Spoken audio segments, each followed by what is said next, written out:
Hello, everyone, and welcome back to another chapter of Experiencer Interviews. And today we've got another amazing soul coming to us from the US. We have Ella LeBain on board today.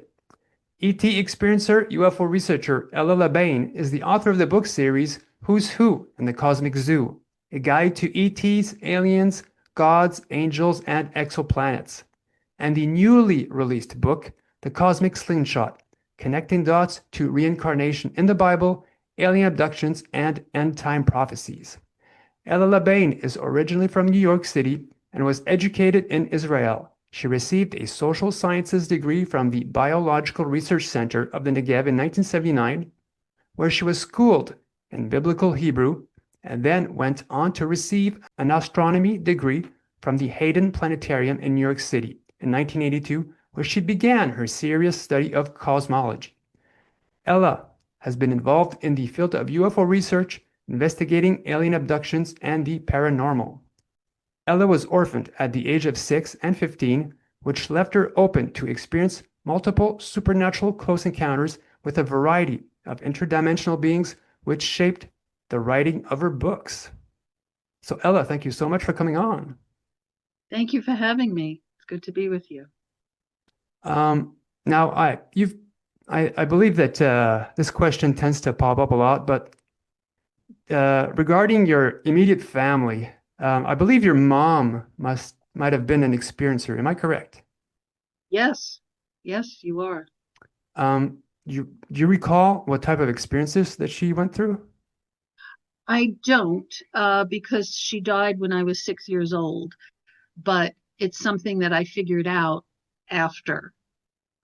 So that, and also that abductions, okay, I'm going to just call it for what it is, which began at the age of 2 for me, had something to do with my bloodline, with my mother and my father, and also my past life. So that's all connected. And so Cosmic Slingshot goes into proving that we have all lived before because it says so in the Bible, and they deliberately, the Church of Rome deliberately suppressed that information, deleted a lot of scriptures, but not everything, because there's one thing we can always count on, and that's human error. And when they were told to delete everything, they only were as good as their understanding of the Hebrew. So they left behind about 24 scriptures, a whole chapter on the reincarnation of ancient Israel, which is Ezekiel 37, and all the Hebrew words that mean reincarnation. And King David coined the first word, which is kafakela, which in Hebrew means the cosmic slingshot. So, because he was known for killing a giant named Goliath with a slingshot. So, his wife, in another drama, as you know, after he was the king of Israel, said to him, Abigail, she said, oh, you know, God is going to send your enemies through the cosmic slingshot and bring them back to you. So that word became coined for reincarnation in Judaism. And so that was suppressed. Most Christians don't know that. And one of the reasons, you know, it's kind of nefarious why they suppressed it, two parts.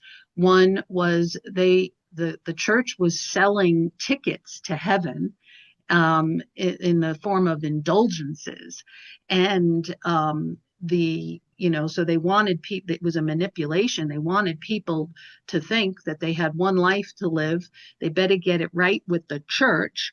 Otherwise, they were going to hell. And they wanted them to buy these tickets to heaven that they were selling, that they were harvesting all that money. So allowing people to believe that you had multiple lifetimes to work things out, okay, for your evolution, for soul correction, for karma, all those things, that didn't sell tickets.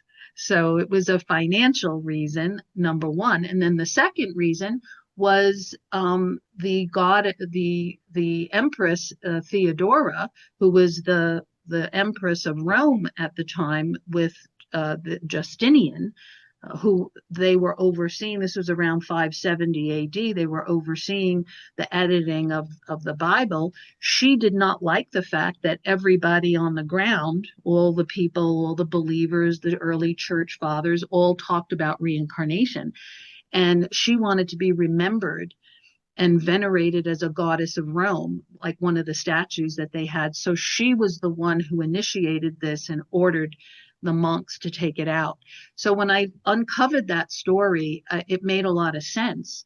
But, why here we are, like, 1,500 years, 1,800 years later, and Christians still are blocked. And so I thought, well, why is that? If, like, certainly knowledge is empowering, right? Knowledge, can heal you from ignorance, right? And the knowledge is there, but they still won't accept it. And I thought, what is that about? And that's when I uncovered another layer, which has to do with implants, alien implants. So most people think that implants happen in your physical body, and maybe that's true for what, like, the military does and what people do, but the aliens see us as we really are, which are these big egg-shaped light bodies, which is our soul, our oversoul, our spirit, our etheric body, our rainbow body. There's many names for it, and we can't see it clearly. I mean, most of us have to work hard to kind of like shift our focus and meditate in order to see it, but they can, and they understand how we are made and how we're wired. So that's where the implants go, because what happens in your energy body eventually manifests in the physical. So I found that these are implants that get carried over generationally through bloodlines, and that the only way to get free of them and break them is to go into the past and break the contracts and agreements that our souls made with these entities for whatever reason. And that's how we become empowered. That's how we take responsibility, accountability for our own soul. And then the buck stops here, meaning that once it gets broken, then my descendants moving forward are not going to get past that torch and continue to be used and abused in these abduction programs. And I pluralize it because there's more than one.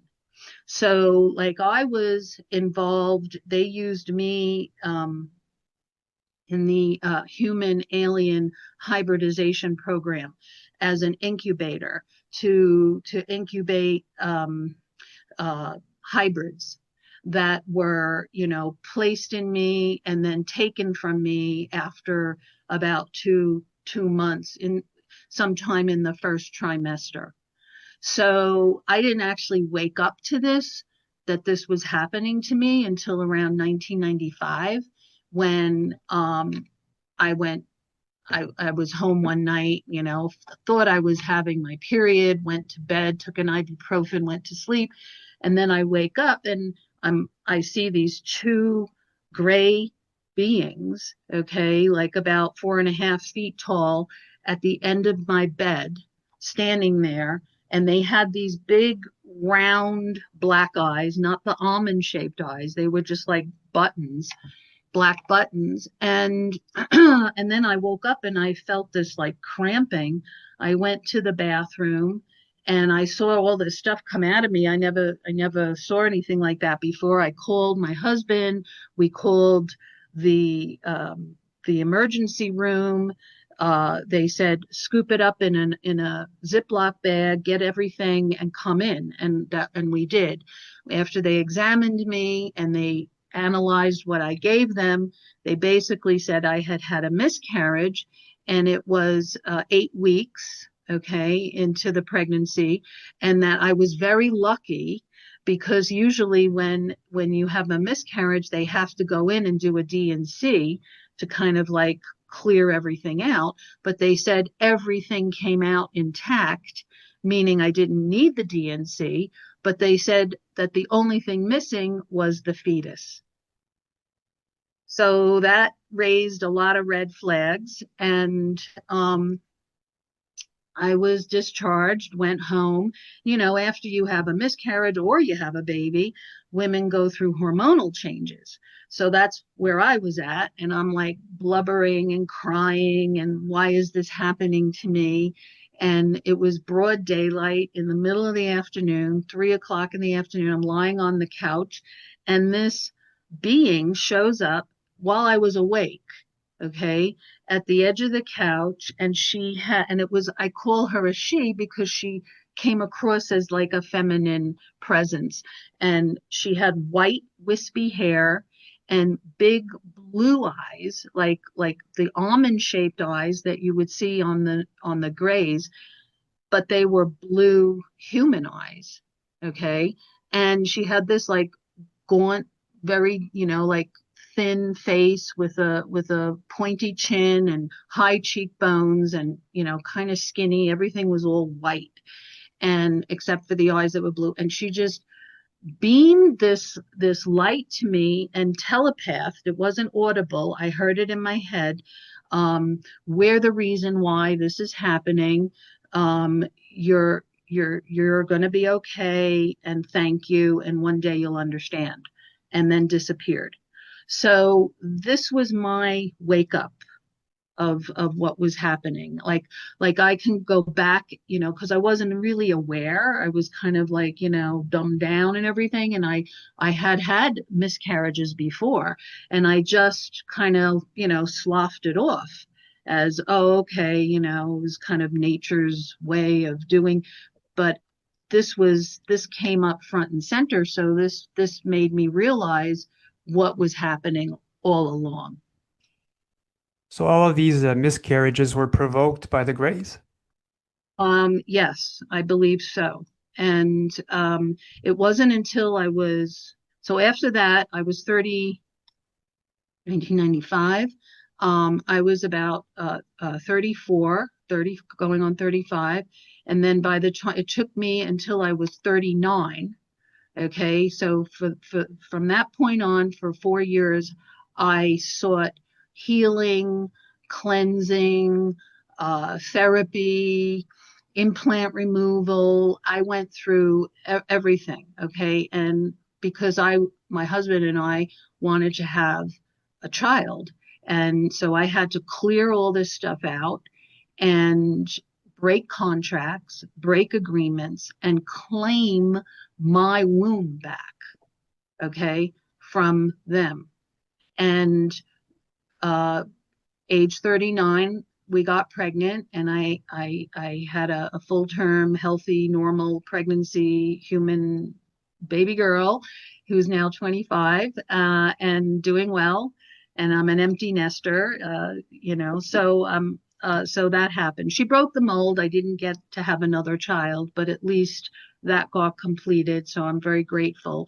But it opened my eyes to a lot of stuff that was going on. Did you, when the Greys came to you in your 30s, when you saw them beside your bed, did you sort of like remember that you saw them as a kid? I was so kind of overwhelmed by the pain. I can't say I even had any kind of thought, except just like I was just in kind of oppressed by the pain. So I didn't really think. But to be clear, I don't think I saw those Greys before. I saw the ones with the almond shaped eyes. So that was kind of a distinct difference in what I was used to seeing. And, in New York, so I was born in the city, and then I lived on Long Island for a while, and then went back to the city. And there's a lot of activity in New York because of all the portals there.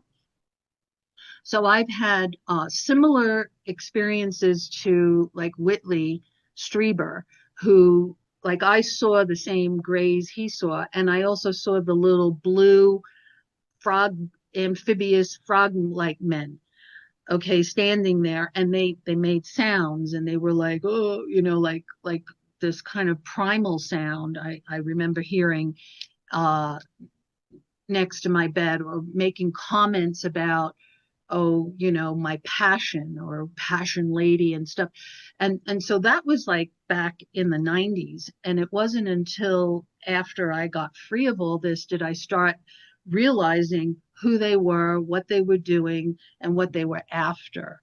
And so hindsight is 2020. And basically, so this is my work now, is to expose this, that that they're after our energy, that they're after our soul pieces. So if you're so, like C.S. Lewis said, I love this quote, so I'm going to quote it. C.S. Lewis said, "You're either owned by God or countered by Satan. There is no neutral ground in the universe." So even people who are atheists or agnostics, or they don't believe anything, they have something in them, okay? Because the Bible tells us that we are vessels. We're made to be vessels of a higher power.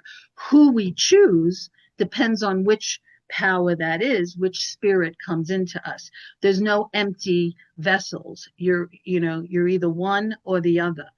And I find it no coincidence that in 1989, Bob Lazar, who was the whistleblower for Area 51, I'm sure everybody knows who he is, talked to the journalist George Knapp. And there's a tape of this. In fact, it's on my Who's Who in the Cosmic Zoo Facebook page, if anybody is interested, of him telling George Knapp about how the aliens see us. Okay. And he said that the aliens see us as containers of souls. He used those words. And I took note of that because of what the Bible says, that we're vessels. Okay. So containers, vessels, it's a thesaurus word. It's one and the same thing. And the fact that he confirmed that from his own, witness, and then the fact that this is written in these ancient scriptures, I call that a match. You know what I mean? And so going back to those little blue guys, so they're there to harvest soul energy. And like I said at the beginning, most of us can't see our own energy body. So it's like, so who we really are, like here I am today, I am not in my body. My body is in me. Okay. So when this body ceases to exist, I will continue, because this is what is lasting, is the soul energy. And that's what they're after. So they're after that because of lots of reasons, but also the hybridization program, because one thing they can't do is create a soul. So they have to steal piece. They can create bodies. They can create avatars. In fact, the Greys, according to the books of Enoch, all right, so the books of Enoch talk about the whole story of the Nephilim, and how the Nephilim were not created by God. They were miscreants that was done out of a rebellion. So it was like an experiment gone bad. And God, the creator God, had to wipe them off of the earth because they were giants, they were monsters, they were, it says, sinning against both men and animals. They were lusting after everything. So he destroyed them. They didn't all get destroyed. Some of them went inside the earth and transformed. So they had these evil spirits. The book of Enoch specifically tells us that they became the evil spirits of the earth, and that they exist in the fourth density, the fourth dimension, and they are there to torment humans until Judgment Day. That's what it says. Okay, you can't make this stuff up. But they are evil spirits of the earth. It specifically uses those words. So the avatars or the bodies or the hybrids or the containers that the aliens are able to make, okay, are empty. So the evil spirits end up in their bodies, which is why Christians call the Greys demons. So the word demon actually comes from the Greek daemon, Daemon, which literally translates to intelligence. So an intelligence can be good or evil. It doesn't say that it's an evil spirit. So a daemon is an entity, and those gray beings are entities, and the spirits go into them. So that's where the myths and the witnesses and the experiences and other people get this information from. So, the proof is in the pudding, as they say, right? By their fruits you will know them. And one of the things that they produce in us is anomalous trauma. So this is another piece that I've connected, and in my books, and also I'm putting out a new book this October. It's called Finding Freedom When Horses Don't Fly, which I've been working on for over a decade, because it's how to get free of being locked into this program. So it's like a bondage, and yes, at some point we agreed to it, but it was like usually pre-birth state, So it's about getting your power back, getting your soul back from these forces that no longer can legally lay claim on you, and get your soul back. So this has to do with freedom and redemption and breaking generational curses. So in order to do that, you have to first identify who they are, okay, to know, okay, well, they're not, see, something happened. I don't know where or how or what, but in the 90s, when everybody was like studying this stuff, there was this like, this attitude that was in the researchers that was sort of mixed with skepticism, but also like a total lack of discernment, where they said, I just want to meet an alien. I don't really care. Just show me somebody. Just come and take me, and they don't even know what they're saying half the time. And these beings are watchers. That's what they're called. They are there. And the books of Enoch tell us that they were put there as watchers of humankind, to watch everything that we do, because they're stuck in this dimension until the return of the Lord, where then everybody gets sorted out. You go here, but they don't have a place to go in the afterlife. So they're stuck in between dimensions. So this is kind of like the original spiritual conspiracy, where someone will go to a medium, just for instance, and try to make contact with a dead relative, okay? And the medium will get a spirit, okay? But it won't be that dead relative.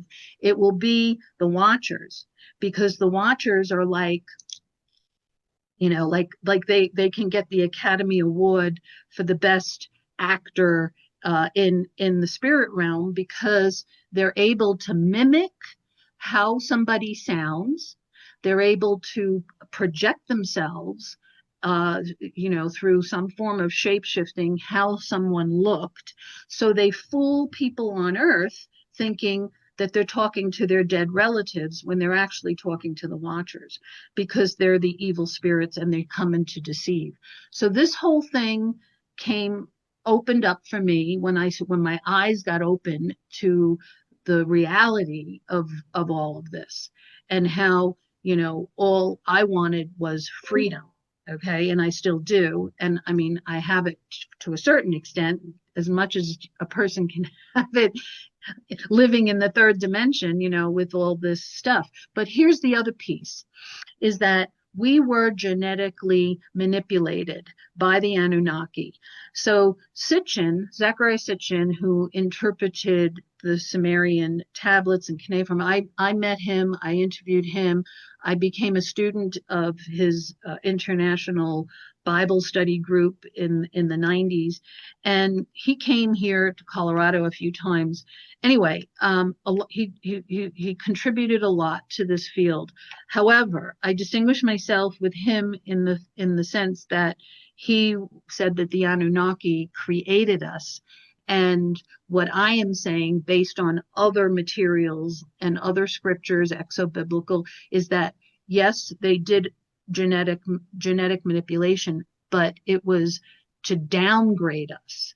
Okay, so there was a time where human beings had it all. Like we walked on the earth and we had what I call glory bodies, all 12 strands of DNA operating. We were able to see. We had the ability of vision, clairvoyance, clairaudience, clairsentience, all these things that today people would call, superpowers or superhuman or metahuman, kind of like Superman.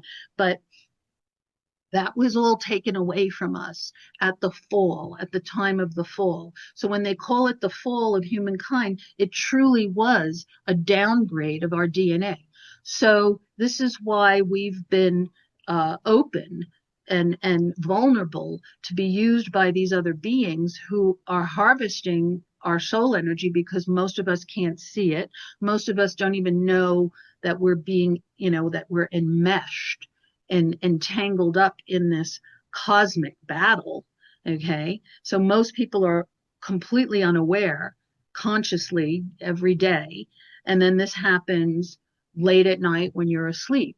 So the word abduction is kind of a misnomer, because in English, an abduction usually translates into a kidnapping. And when people kidnap kids or other people, they usually hold them ransom and then give them back. The aliens, mainly the Greys, they put you back after a few hours. Okay, there's no ransom. It's not a true kidnapping. It's a temporary abduction. So they're doing multiple things. There's multiple abduction programs. As I told you, I was involved in the hybridization program, but there are other programs that have to do with implantation. The hybridization program also had an implant. I had an implant that was put into my right nostril. It went up the right nostril, probably into the brain, when I was probably 2 years old. And how do I know this? Because one thing, my parents used to talk about this all the time. So it became a memory that I didn't have to uncover through some other form. And they would talk about, oh, there she is again, meaning me as a baby.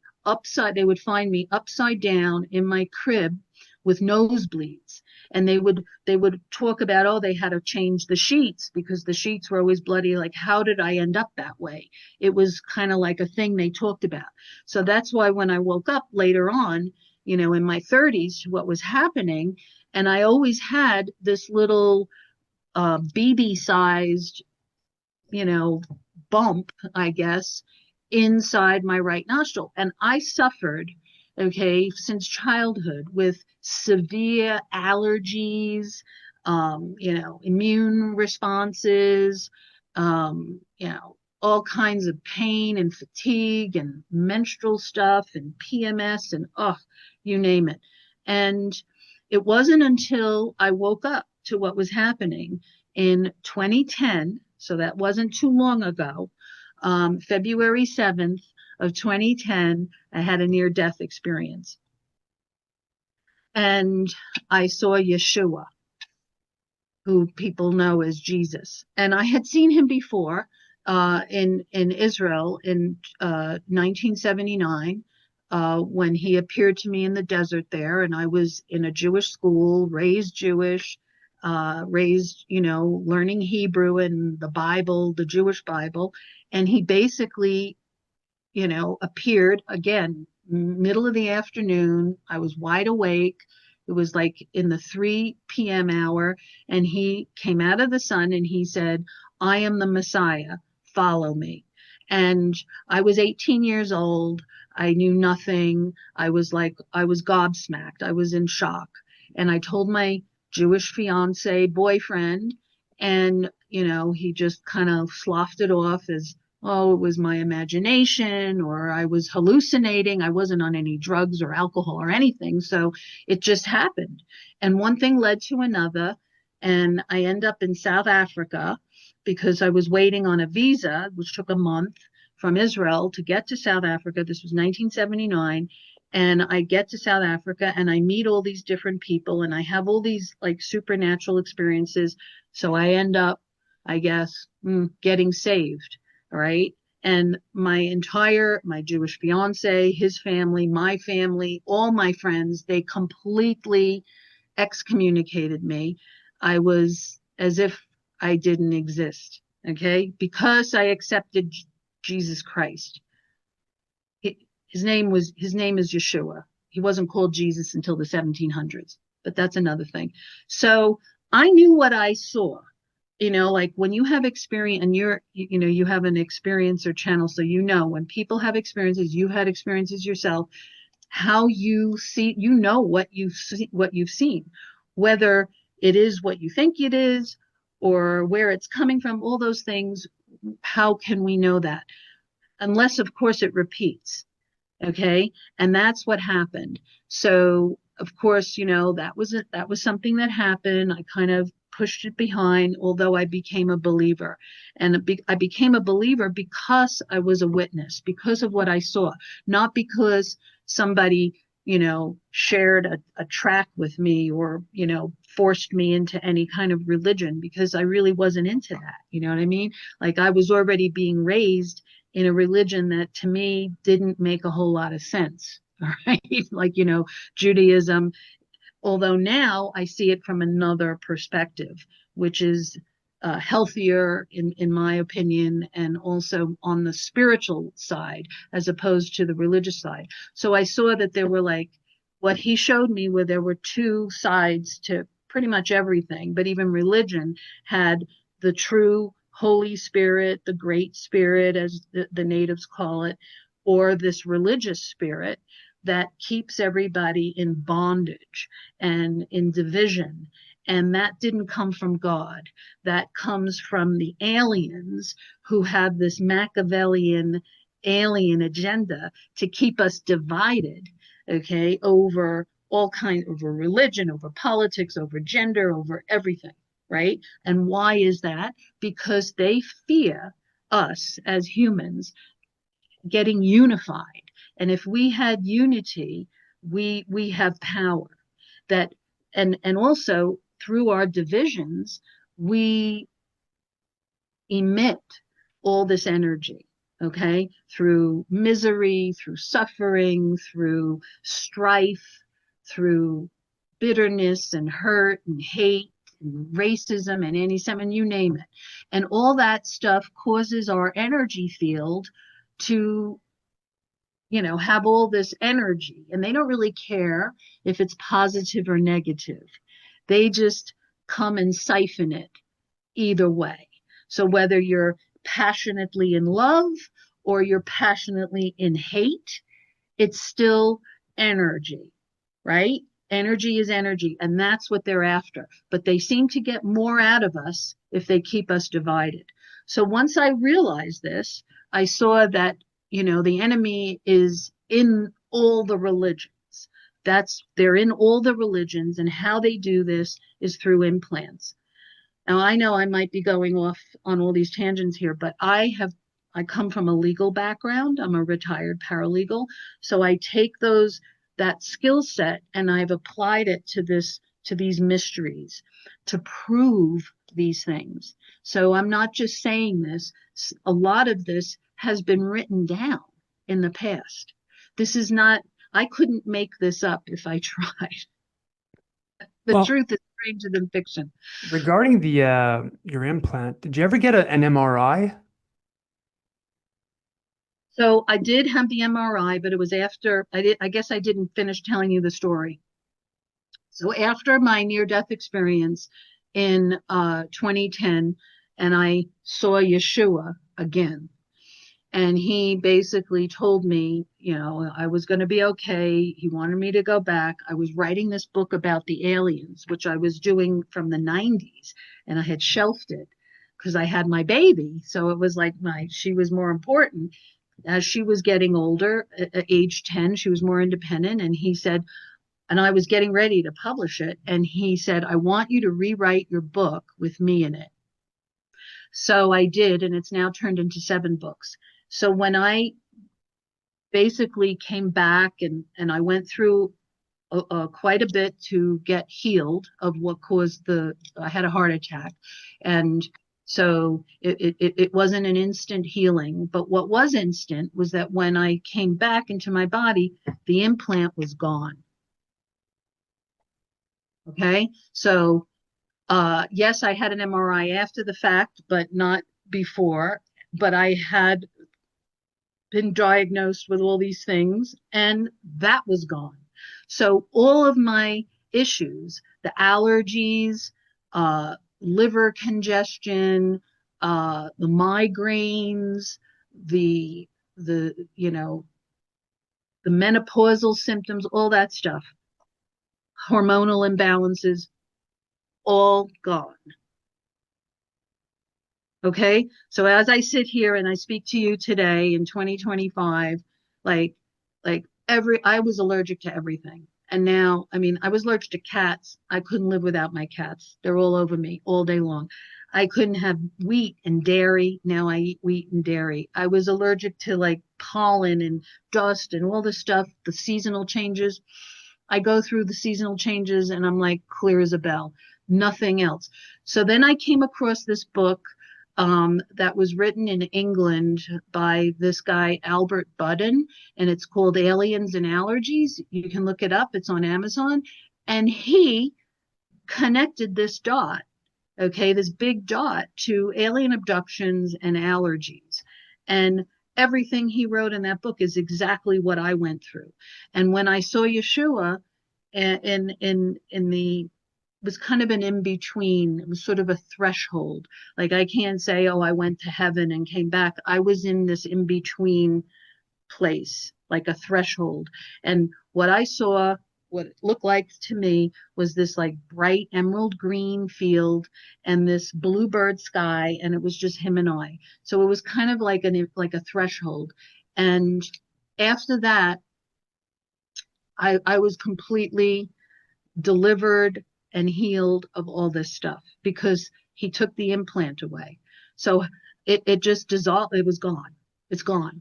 It's just gone. So I had it for, 40 odd years and now it is gone. So I have to say that that's a thing. Okay. And he obviously, Yeshua didn't put it there, but he took it away because he freed me. He freed me from that. And then he showed me, made me realize the connection. This is what I've been telling you about the past and how a lot of this stuff stems. It's rooted in the past. And yes, it can get passed through your, family line, your bloodline, parents to children, which is why, I have this child, and I thought, okay, this is my only child. I'm going to, I'm not going to pass it. The buck stops here with me. I'm not going to pass this stuff down to her. So, and of course I raised her with awareness because, when I was growing up, they lied to me about everything. So I made a point of telling her the truth, whether she liked it or not, because I thought it's better for a child to grow up with the truth than to be told a lie and then grow up confused. So I would always tell her about these beings, and I would say, if you ever see them, let me know. Okay. Like if you see something, say something. And so that has now become the basis of my children's book, which is Let's Go to the Cosmic Zoo. And it's based on teaching kids, parents and kids, that if you see something, say something. And that's kind of a saying that people have used for children, like, for like family abusers and stuff like that, but I'm taking it into the other level to, aliens and spirits and grays and all that kind of stuff that seem to prey on kids. So because a lot of kids see stuff and they don't say it because they don't know how. I as a child, I was like almost like I had a stutter, like I couldn't speak. Like they put something on you, like it's like sleep paralysis, but they put it on your voice so that you can't speak about it. It's this like deep form of hypnagoguery that it's like, don't ever speak this. What you see, you don't ever say this, and they put it in your head, and then you feel like you can't talk about it. So I feel this wonderful freedom right now with you, talking to you, being able to express what happened, tell you my story, however, whatever it does to people, however, maybe give people permission to tell their stories, because we're not alone. I realized when I went through all this that I wasn't alone, and that was a very comforting, healing piece. And so I joined this one of the first internet groups in 1994 and 95, which was called ISCNI, the Institute for the Study of Contact with Non-Human Intelligence. And it was run by Michael and Deborah Lindemann, and Whitley Strieber was in there, and other experiencers and abductees. And we would just, be in this chat room sharing, and it made me feel like what I went through was not unique to me. Like it wasn't about me. So it's about all of us. And so many women have gone through the same thing I have. And it's important to know that you're not alone. Regarding nasal implants, in a past interview, you said something really, something that I never heard before. Nasal implants are like they're associated to the hybrid program, and in conjunction with hormones. I never heard that before. Yes. So there's a book. It's called Up Your Nose. And the author of the book was an experiencer, and they didn't put their true name on there. And it's on Amazon. You can download it. And it's a small pamphlet. And I think it's written by abductee number 17 or something like that. But the information was so relevant to my situation. Like I related to everything. And so now I'm doing this. I have it on PowerPoints. I'm teaching this. I'm trying to help people to discern what's going on with them and how they can get free of these implants. So in that book, the nasal implant was specifically used by the aliens to tag women for the hybridization program. There are other implants placed in other areas of our bodies that are used for other programs. So it's not all like it's not a whole one size fits all, although everybody who seemed to have that seemed to have the same type of symptoms that I had, which are, the allergies. That was also discerned in Albert Budden's book, and the hormonal issues, because obviously if they're using your womb, they're watching your hormonal changes. And that's another thing that was like, talk about paranormal mysteries. This was a mystery to me. That the female hormonal cycle. Now I'm postmenopausal, so I could, hindsight is 2020. I can look back and I can see this pattern. Okay. And how, first of all, we're kind of like hooked up to the moon, right? Let's not forget the moon, because that's where they took me. Now, this may sound crazy, but those were my repetitive dreams. Like I had the same dream over and over again, where they would take me, I would look out the window of this like craft, look down on the earth, see the big round spherical earth. Okay. I don't know where they get the flat thing from. Nobody who's been up in space has ever come back and said the earth was flat. It's all round. And they would take me to the moon, and I would end up going down these stairs underground. And that's where the hybrids were being grown. So, and they would give me these babies with these human heads, big adult human heads, and these tiny little fetus bodies, and hand them to me and have me cuddle them and swaddle them and put them in these bassinets. And I had the same dream over and over again. So when I was in this group, ISCNI, and I was telling people about this, they had a word for it. They had a label for it, and they called it the wise baby dreams, because all these other women had the same thing. I was not, and I can't tell you how comforting it was to know that I was not alone. That's such an important piece in our sanity, and knowing that what is happening to humankind, we're not alone. Not that we're not alone, that the aliens are here, yeah, that too, but we're not alone in what we've been through, that they're not targeting us personally, that it's not personal, okay? Although many people come away and think that, and they think they've been chosen, okay? And they tell you that, they put that in your head because it titillates the ego. Oh, I've been chosen. I've been chosen by the aliens or the ETs, and it's really not personal. So that's a big piece of this, is understanding that this is a program that they've been doing for eons, since the fall. Because when the fall happened, that was the spiritual legal ground that allowed them to come in and use us, because the Anunnaki downgraded the DNA. So they took the 12 strands, they left 2, just enough to have intelligence to follow, because they created a slavery. They needed servants. And this is how all these religions got formed too. And one of the things that Sitchin exposed in his 12 books was that the spaceports, these ancient spaceports in the past, they would build temples on them after the aliens would leave. So there was a time in our history where there was a lot of coming and going. And it's evidenced in these scriptures, also in the Bible, also the exo-biblical books. I like connecting dots because it corroborates evidence, and that this is an ancient. So when they left, there was a time when they went back and forth a lot, and then they left.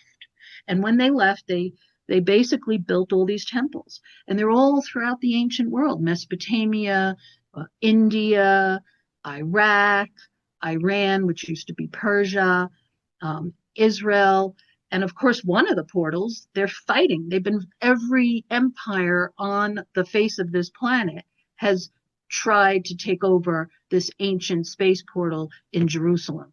Okay, so why Jerusalem? Why, out of all the cities on the planet, okay, why that city has been fought over more than any other city on the planet? Because it's an ancient space portal. So, and that's a whole nother level of understanding this whole, alien presence, and the fact that we've been held captive through the lowering of the DNA, which leaves us vulnerable, okay, to these other beings, because so we're easily deceived.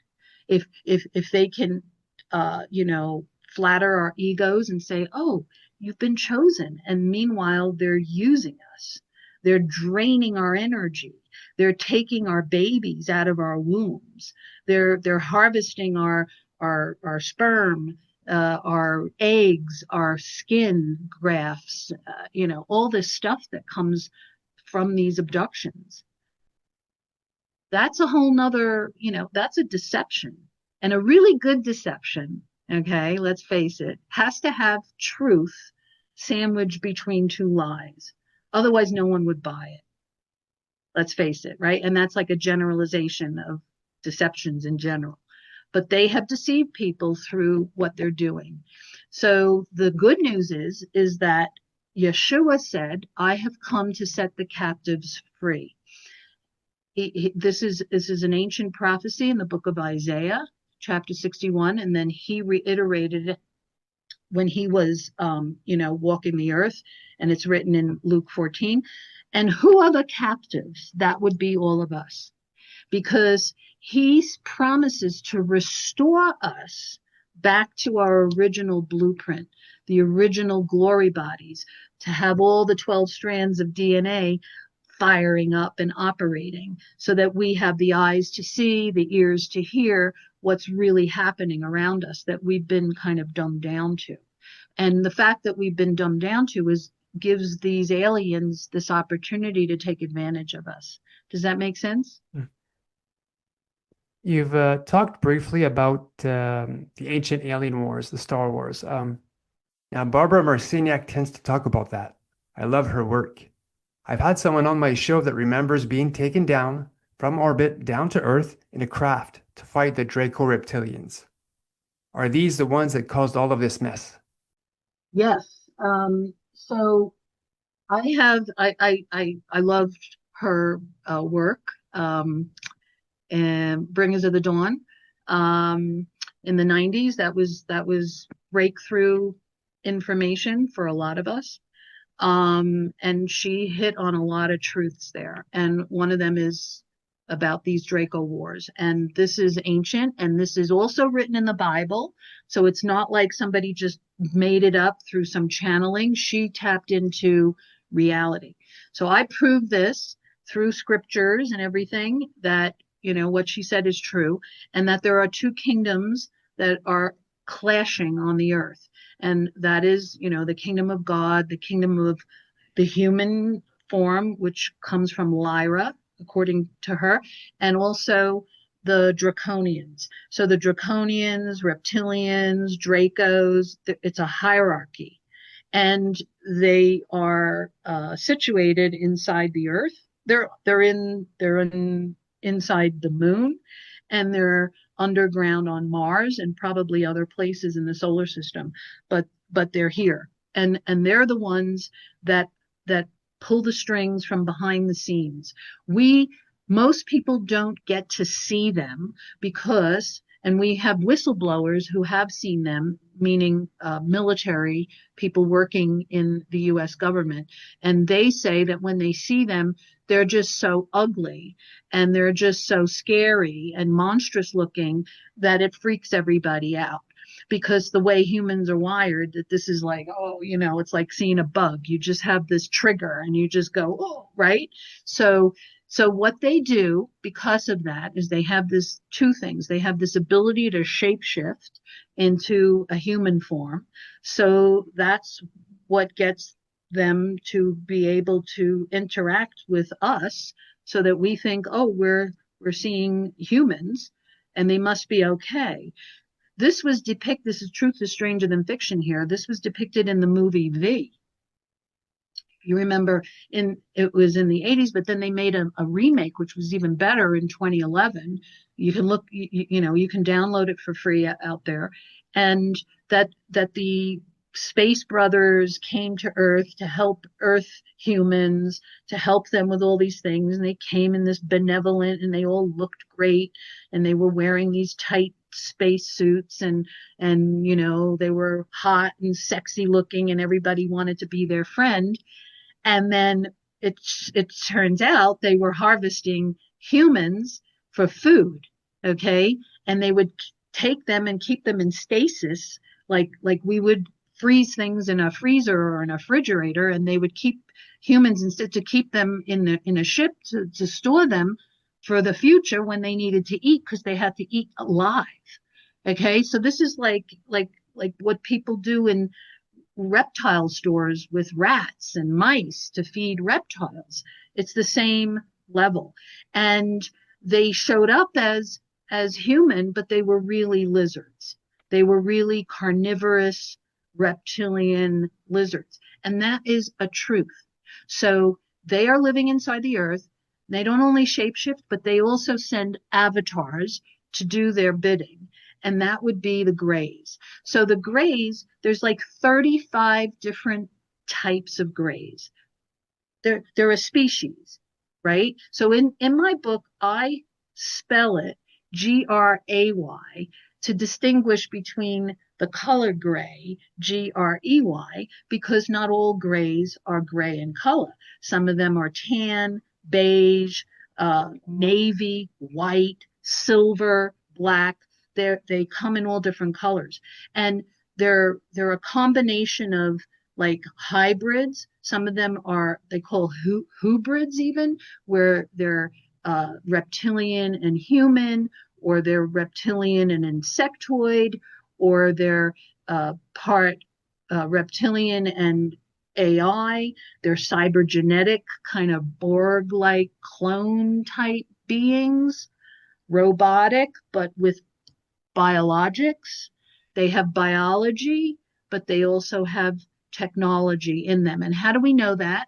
Because of experiencers. So I have a story in my first book of an experiencer who was struggling with a gray during an abduction, and she went after the big black eye, and she went after the eye and punched it.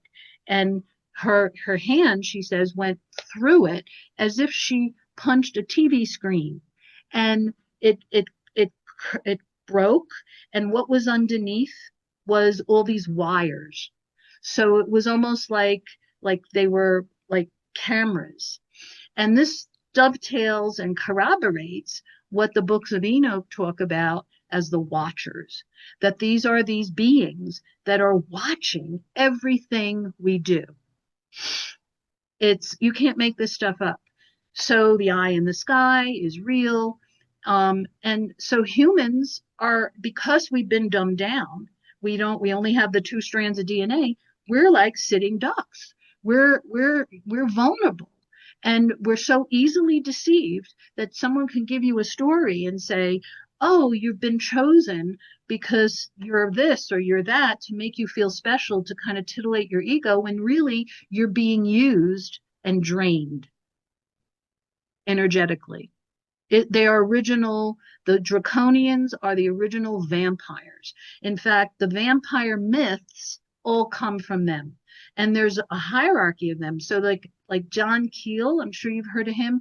He wrote the Mothman Prophecies, and that was all about these draconian beings with these big wings, like bat wings, and red eyes, and how they would like show up in these trees and like Vermont or Virginia or all these places and then disappear. So they're part of a hierarchy, because there's these tall ones, they're white, some of them are white lizard like dragon looking, but they're humanoids. And then of course there's the moon landing. Okay. Now I'm not a moon denier. Okay, because usually people who believe the earth is flat believe that we didn't go to the moon. We did go to the moon, and it was the cover-up was to cover up what really did happen on the moon, which was when Neil Armstrong had to take control manually of the lunar craft, because it was all done on automatic, and they were supposed to land in the Sea of Tranquility, but yet they were faced with this fleet of spacecraft, these disc-shaped ships that were literally hovering over the surface of the earth, and these 9-foot-tall lizard men were standing next to their craft as Apollo 11 approached landing on the moon. And how do we know that? Because there were 2 live feeds, one that was shown to the public, and the other one only went to mission control. And we have a whistleblower named William Tompkins, who was a lifelong aerospace engineer, who died in 2017. And before he died, he was able to get all this stuff out. And he had this photographic memory. So he drew everything. And I have the sketch. It's on people can get it. It's public. It's out there. And he saw it. He was in the room when this happened, and he watched this live.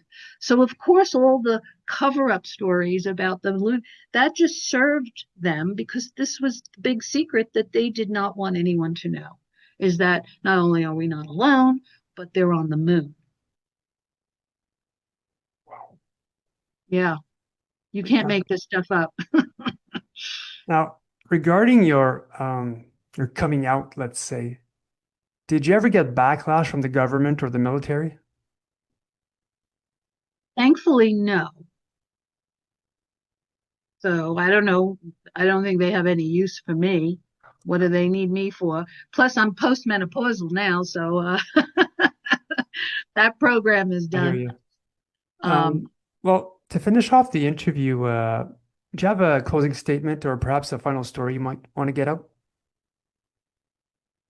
um, well, I think it's important that everybody, every human, biological human who has a soul, you know, pays attention to the soul and the creator of our soul. Because the aliens, as much as we want to meet the people want to meet aliens, they need to be careful who they let into their lives because they're not all on our side. And if we just hook up, forget religion for a minute, okay? If we just hook up through relationship to the creator of our soul, call him Great Spirit, call him the Holy Spirit, call him Yeshua, call him Jesus, call him God, whatever language you want to use, that is what's going to protect us and help us because we have to take a side. We cannot just be out there and to be used and abused like this. We, as a human species, need to claim our power back from the abductors and from the bondages and the implants that they've been keeping humans subjugated and in division and in bondage too. So there's freedom through Yeshua. That's my final thing. So keep looking up. Ella, thank you so much for coming on. Thank You're you a for lovely having me. person. You're a very good researcher, and I had loads of fun today, so thank you. Thank you. Thanks for listening. Appreciate it. And to those watching, hope you enjoyed today's interview. I'm your host, Mr. Great. More interviews coming up, and I will see you guys next time. So take care, everyone. Hello, everyone. This is Mr. Great, and thanks for watching today's episode. If you are an abductee, contactee, or experiencer, and you believe that your story could help others, please feel free to contact me through my YouTube channel email. When it comes to experiencers, the ET phenomena, and the future, remember, truth will out.